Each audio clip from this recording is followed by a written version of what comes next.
Seorang suami bertengkar dengan istrinya dan meninggalkan rumah. Saat berjalan tanpa tujuan, ia baru sadar bahwa ia sama sekali tidak membawa uang.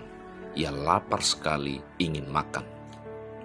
Acong, pemilik restoran, melihat pria parubaya itu berdiri cukup lama di depan restorannya, lalu bertanya, "Pak, apakah engkau ingin memesan makanan?"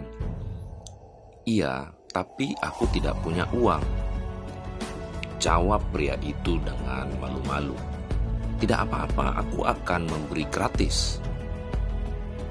Pria itu segera makan, kemudian air matanya mulai berlinang. "Ada apa, Pak?" tanya Acong, pemilik restoran.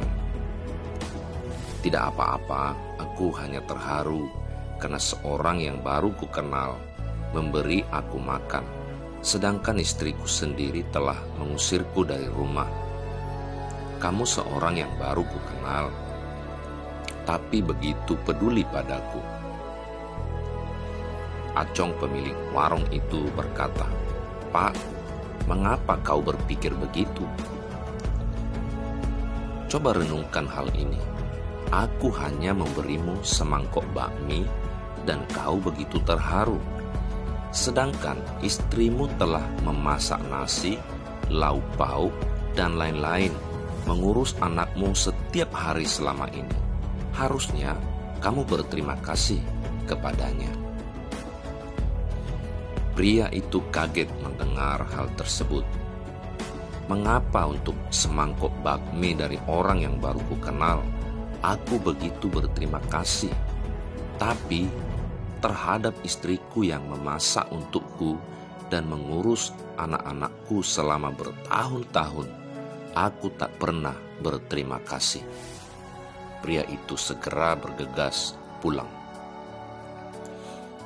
Begitu sampai di ambang pintu rumah, ia melihat istrinya dengan wajah cemas. Ketika melihat suaminya, kalimat pertama-tama yang keluar dari mulut sang istri adalah, "Mas, kau sudah pulang, cepat masuk. Aku telah menyiapkan makan malam." Mendengar hal itu, suaminya tidak dapat menahan tangis dan menangis di hadapan istrinya. Sahabatku, kadang satu kesalahan membuat kita begitu mudah melupakan kebaikan yang telah kita nikmati tiap hari. Sekali waktu kita mungkin akan sangat berterima kasih untuk suatu pertolongan kecil yang kita terima.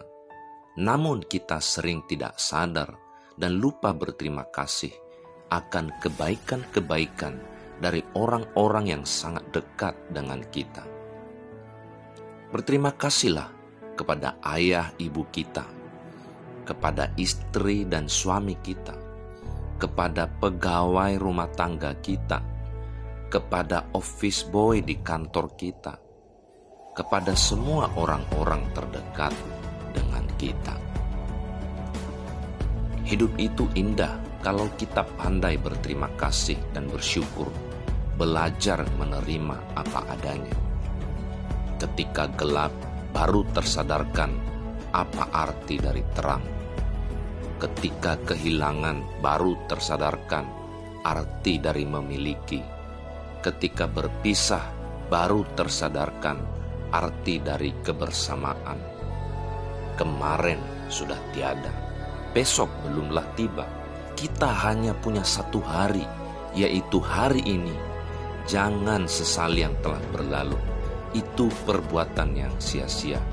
Syukuri apa yang telah dimiliki, agar kebahagiaan selalu berada bersama kita. Dalam kehidupan nyata, kadang kita suka mempermasalahkan hal yang kecil, yang tidak penting, sehingga akhirnya merusak nilai yang besar. Persahabatan yang indah selama puluhan tahun berubah menjadi permusuhan yang hebat karena sepatah kata pedas yang tidak disengaja. Keluarga yang rukun dan harmonis pun bisa hancur hanya karena perdebatan kecil yang tidak penting, yang remeh, kerap dipermasalahkan, tetapi yang lebih penting dan berharga lupa dan terabaikan. 1000 kebaikan sering tidak berarti, tapi setitik kekurangan diingat seumur hidup. Mari belajar menerima kekurangan apapun yang ada dalam kehidupan kita dan orang-orang di sekitar kita. Bukankah tak ada yang sempurna di dunia ini? Sehati bukan karena saling memberi, tetapi sehati karena saling memahami. Betah bukan karena mewah, tetapi betah karena saling mengalah.